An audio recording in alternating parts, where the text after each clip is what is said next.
అధ్యాయం. మంచముల మీద పరుండి మోసపు క్రియలు యోచించుచు దుష్కార్యములు చేయువారికి శ్రమ. అలాగు చేయుట వారి స్వాధీనములో నున్నది గనుక వారు ప్రొద్దు పొడవగానే చేయుదురు.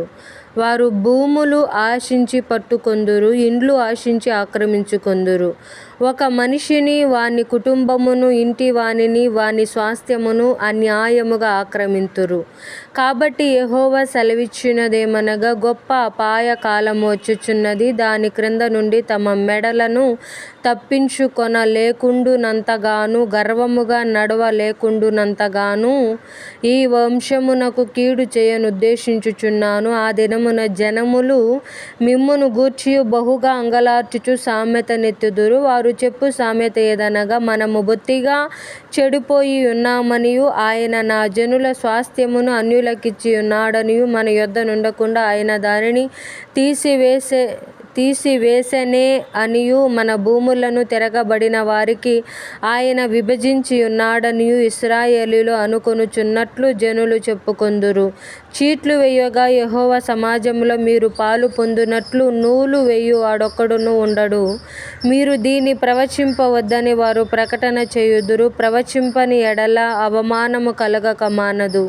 యాకోబు సంతతి వారిని పేరు పెట్టబడిన వారలారా, యాకోబు సంతతి వారిని పేరు పెట్టబడిన వారలారా, యెహోవా దీర్ఘశాంతము తగ్గిపోయెనా? ఈ క్రియలు ఆయన చేత జరిగెనా?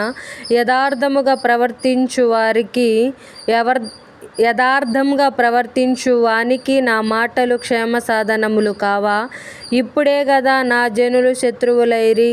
నిర్భయముగా సంచరించు వారిని చూచి వారు కట్టు పంచెలను మాత్రము విడిచి వారి పై వస్త్రములను లాగుకొందురు. వారికిష్టమైన ఇండ్లలో నుండి నా జనుల యొక్క స్త్రీలను మీరు వెళ్ళగొట్టుదురు. వారి బిడ్డల యొద్ద నుండి నేనిచ్చిన ఘనతను ఎన్నడూనూ లేకుండా మీరు ఎత్తుకుని పోవుదురు.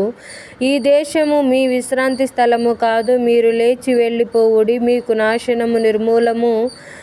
మీకు నాశనము నిర్మూలనాశనము కలుగునంతగా మీరు అపవిత్ర క్రియలు జరిగించితిరి. వ్యర్థమైన మాటలు పలుకుచు అబద్ధికుడై ద్రాక్షారసమును బట్టియు మద్యమును బట్టియు నేను మీకు ఉపన్యాసము చేయుదునని అబద్ధము చెప్పుచు ఒకడు వచ్చిన ఎడల వాడే ఈ జనులకు ప్రవక్తయగును. యాకోబు సంతతి తప్పక నేను మిమ్మునందరినీ పోగు చేయుదును.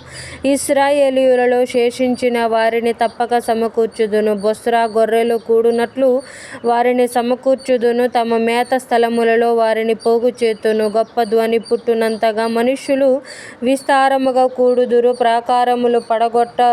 ప్రాకారములు పడగొట్టువాడు వారికి ముందుగా పోవును. వారు గుమ్మమును పడగొట్టి దాని ద్వారా దాటిపోవుదురు. వారి రాజు వారికి ముందుగా నడుచును. యెహోవా వారికి నాయకుడుగా నుండును.